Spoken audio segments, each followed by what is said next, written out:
Another kind of AI efficiency that really helps save time for recruiters is, a really good example, like you were talking about integrating different data.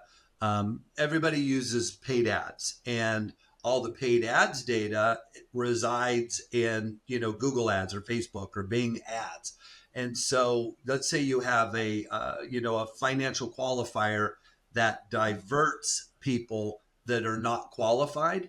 So your recruiter, who's very, very busy, they have a very limited schedule. So you want to make sure to use AI to divert people that may not be financially qualified. You send them an email and say, hey, are you sure you're not financially qualified? Did you know maybe you can roll over a 401k or bring on business partners? And then use email automation to bring them back into a conversation. But what you do is you use AI to only book appointments that are definitely first tier qualified and in an open territory. And Right. so that's a way to kind of use that technology you were talking about.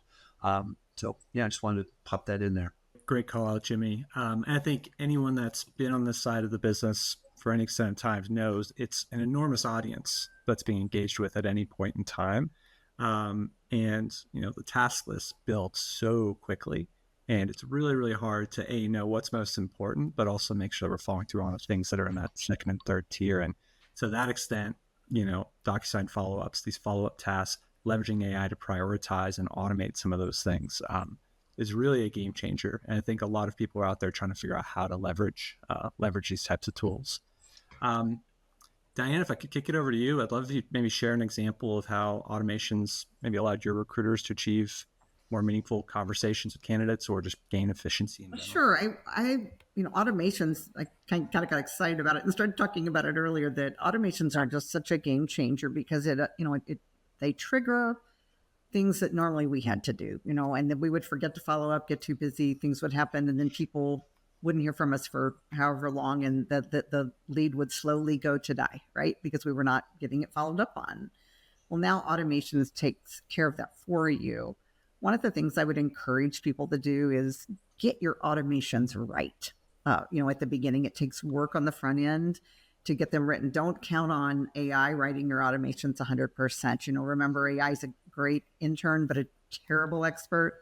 So be certain that, you can certainly use some of AI to do it, but boy, make sure they sound personal, because I can tell an AI-driven automation just like that, and so can everybody else at this point. So well-written, well-crafted, warm, whimsical, in your brand's voice can very much help your cause. If it's the reverse, not so much. Yeah. And so get those nailed correctly, and then let them do their work for you. And then what we see is what that does is allow the recruiter to spend so much more time on the conversations that count.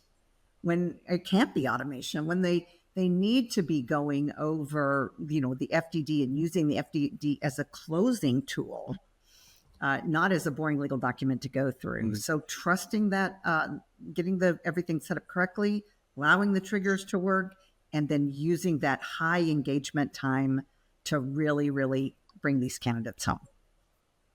It's really great insight. I think you're spot on. Thank you, Diane. That I think applies whether you're in like the normal reality of, what a recruitment cycle can look like. But I think there's also a lot of application to someone who maybe has fallen out of that cycle. And I think we all know at this point that when someone makes an individual decision to invest in a franchise, it's a life decision, right? And it usually comes as a result of a life change in some cases. Mm-hmm. They've exited the military, they've decided to make a career change, whatever the case might be. So nurturing candidates with the right type of automations is a great way to scale and maintain engagement. And I think a really important topic as well. Maybe Craig, I'll toss it back to you, with the fact that everyone's dealing with so many leads going cold at any given point in time. How have you all leveraged automation AI to re-engage those candidates successfully? Yeah, this is one of the bigger benefits, honestly, because leads will go cold. And so to follow up on that sometimes gets a little overwhelming. Each lead is going to kind of have its own drip sequence that speaks specifically to that candidate.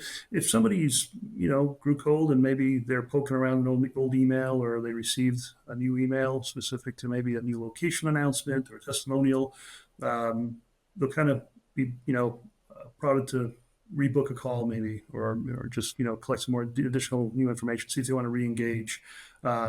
And so, or we can set setups for like folks who want to defer the conversation. Maybe they're transitioning out of the military or moving out of state, and we can pick up that conversation. The system will kind of send them a little poke email to start the conversation over again. So that's been big for us. So one of the bigger benefits, I think, is the no-shows. So those that set up the call, and obviously they don't show, the AI will kind of reach back out and rebook that on our behalf, and it has a really high success rate. So something that we enjoy as far as a benefit that we didn't have before.